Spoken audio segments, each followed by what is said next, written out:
I had this entire sketch planned out where I was going to dress like Captain Jack Sparrow and hold a bottle of rum and do the whole swaying, but that would require effort, and it would be way more effort than anybody put into this movie.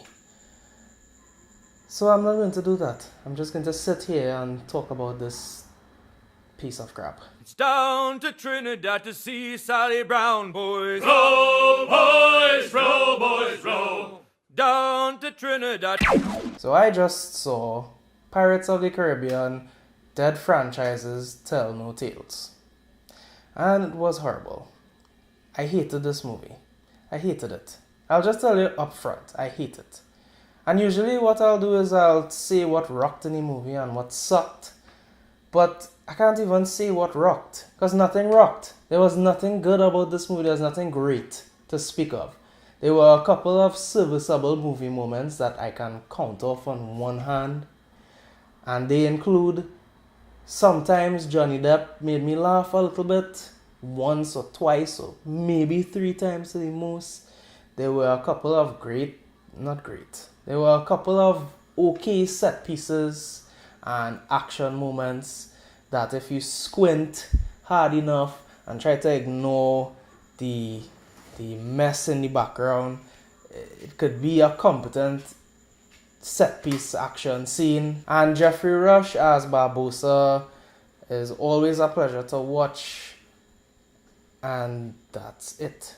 That's everything I could think about in this movie that I can't even say I liked. That was okay. So before I even go into what sucked, and there's a lot, what is this movie about? Why does it exist? Why do we need 5 Pirates of the Caribbean movies? Why in a series of 4 movies where you have 1 good movie and then 1 passable movie, a pile of crap, and then a pile of shit?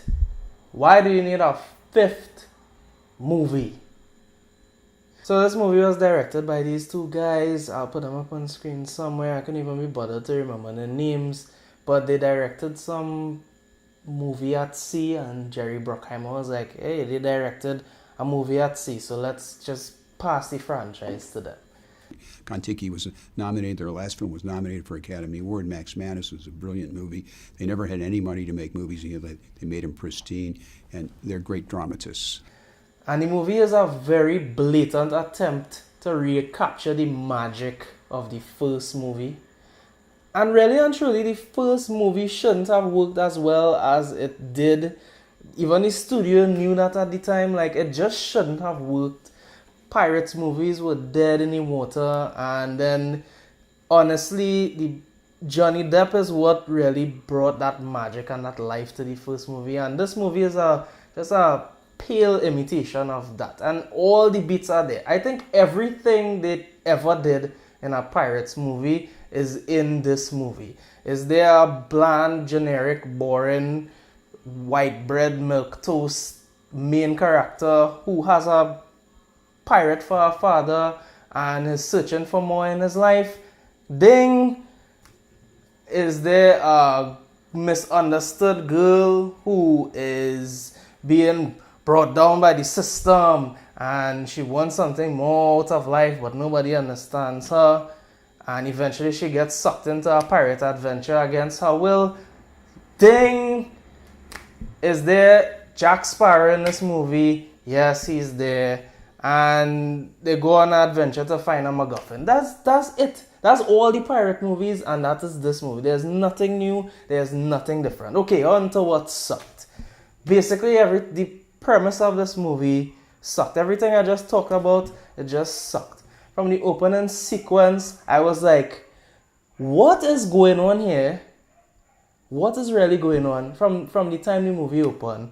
And then I decided, okay, this is a Pirates of the Caribbean movie. Let me switch off my brain. Let me not try to think about it. Let me just enjoy it as a popcorn flick.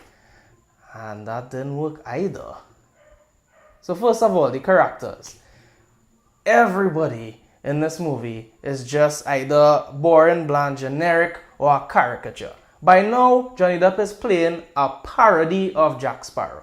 Trust me, go back and look at the first movie and look at Johnny Depp's performance in that movie and then look at this movie and tell me if that performance in Curse of the Black Pearl isn't more subdued and nuanced than this weird caricature of...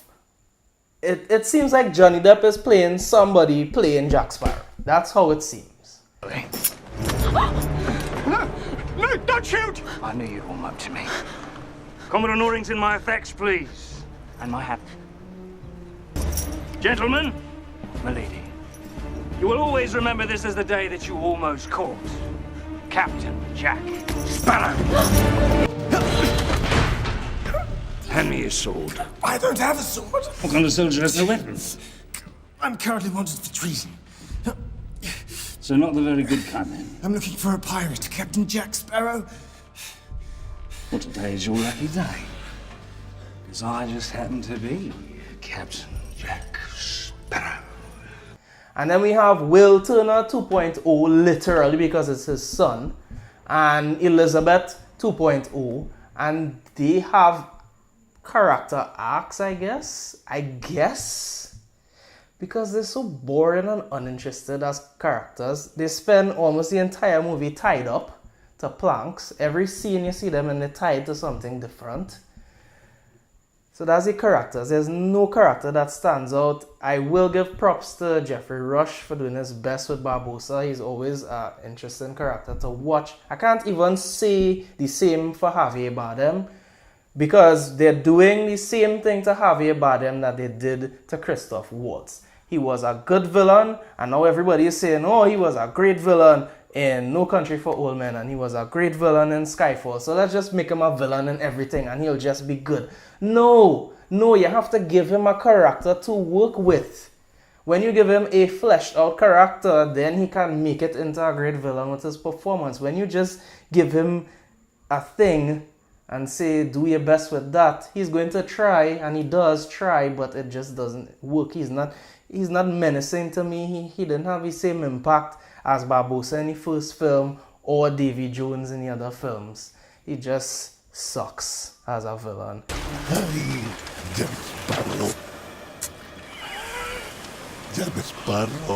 Okay, so that was characters. Now story.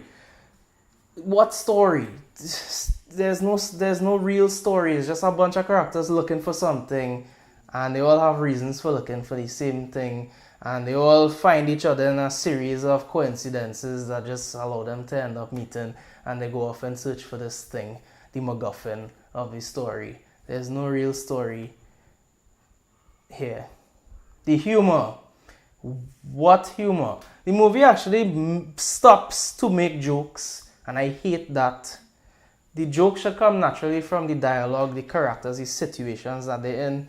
Yes, I know that pirates have always had this slapstick kind of comedy integrated into it, but in the first film, again, it was kind of subdued humor. It wasn't this all over the place, and it seems like the movie is just trying to make jokes, and they keep bringing back the same jokes. There are these frustrating scenes in the movie where there are scenes that take place that are outside of the main point of the movie, and it just frustrated me to the point where I was like, why is this scene happening at this moment? It doesn't belong here. Why did they stop the movie to do this? It completely took me out of the movie and just upset me to the point where I was stooping in the theater in frustration. The CGI. Very inconsistent. There was some great CGI shots. There was some very poor CGI shots. Why would you go to the trouble of hiring an actor who looks like Johnny Depp when he was young and casting him as a young Jack Sparrow, filming all of his scenes, and then messing it up with this horrible CGI de-aging effect? Just allow the character to act.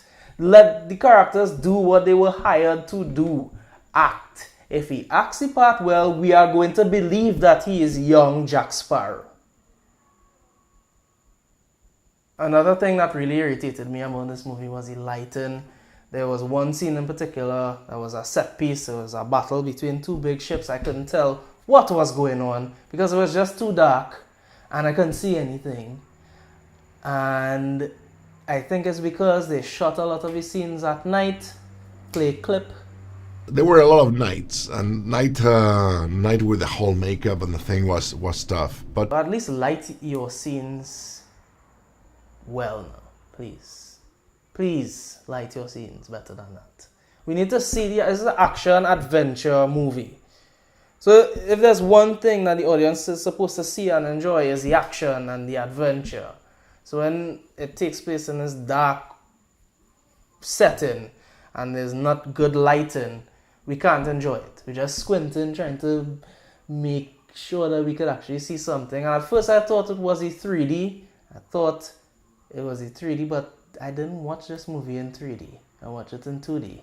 So, what was the excuse? And the curse in this movie didn't make any sense either. Or at least the effect of the curse on the humans that it inflicted. So in the first movie, it was literally a dead man's curse, a curse of undead. And that's how Barbossa and his crew looked. They were all undead under the moonlight. They looked like normal under shadow, and when they got into the moonlight, they looked all undead, and there was bits of flesh hanging off their face and skull exposed. That makes sense. And you had Davy Jones and his whole thing where he was the ferryman for the underworld or something like that, and he disobeyed he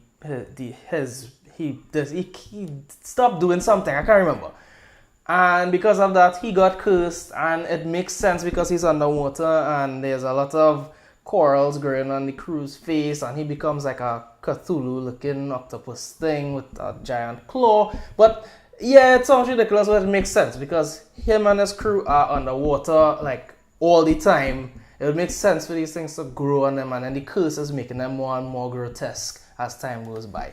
In this movie, why do they look the way they do? There's no explanation given. We see a flashback and it's just, I don't want to spoil anything, but it's just, something happens, they get cursed. But the curse has no tie to the design of the characters. It's almost like somebody was like, oh, how can we make a great looking villain? Oh, they should have some cracks on their face, and parts of their head should be missing, and parts of their body, and they should be spitting up black ooze. But there's no in-story reason for the way they look like they look. There's no reason for it, and that kind of irritated me a bit. One high point of the movie was actually a flashback to how Javier Bardem's character, Captain Salazar, and his crew became cursed. If we could have gotten more like that, that entire sequence was well shot. It was atmospheric. The music tied in very well. I actually got invested in the movie at that point because it was interesting. It was actually an interesting storyline to see Salazar's backstory. It was interesting to see that he wasn't this wholesome, honorable character. He was very ruthless, hunting down pirates, killing them, wanting to wipe all the pirates off of the face of the earth, and then he still got cursed, and it was at the hands of Johnny Depp. So that was probably the only real interesting part of the movie for me. I wish the rest of the movie could have been like that. So that was my thoughts on Pirates of the Caribbean. Dead franchises tell no tales. I give this one a don't watch it unless you bootleg it. Seriously, wait for this to come out on cable or something, and then you could catch pieces while you flip through channels until eventually, like a year later, you'll understand what's going on in the story. But don't waste your money to go and see this movie in the theater. It was a waste of money. Don't forget to whine on that like button.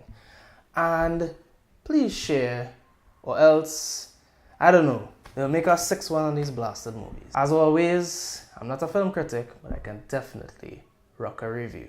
See you at the cinema. It's down to Trinidad to see Sally Brown, boys. Row, boys, row, boys, row.